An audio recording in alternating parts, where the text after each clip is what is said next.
এটা সত্য কথা। অনেক মহিলারা আজকাল তারা স্বামীকে মানুষ মনে করে না। অনেক মহিলা আছে।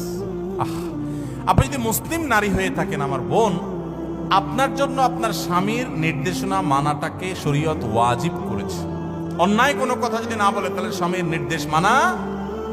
যে মহিলা স্বামীকে অভিভাবক হিসাবে স্বীকার করবে না, শ্রদ্ধা করবে না, সম্মান করবে না, কথা কথায় তর্ক করবে। অনেক মহিলা আছে পর্দা করে, বোরকা পরে, নামাজ পড়ে, কিন্তু সব করতে রাজি আছে, মাগার তর্কাতর্কি, বেয়াদবি, এগুলো এখন কমন একটা ব্যাপার হয়ে গেছে। কিয়ামতের আলামত। অনেক দিনদার, অনেক তাহাজ্জুদ গুজার মহিলা আছে, ভালো করে পর্দা করে মহিলা আছে, কিন্তু স্বামীর সাথে কথা কথা তর্ক, ঝগড়া, পাত্তা না দেওয়া, বেয়াদবি করা।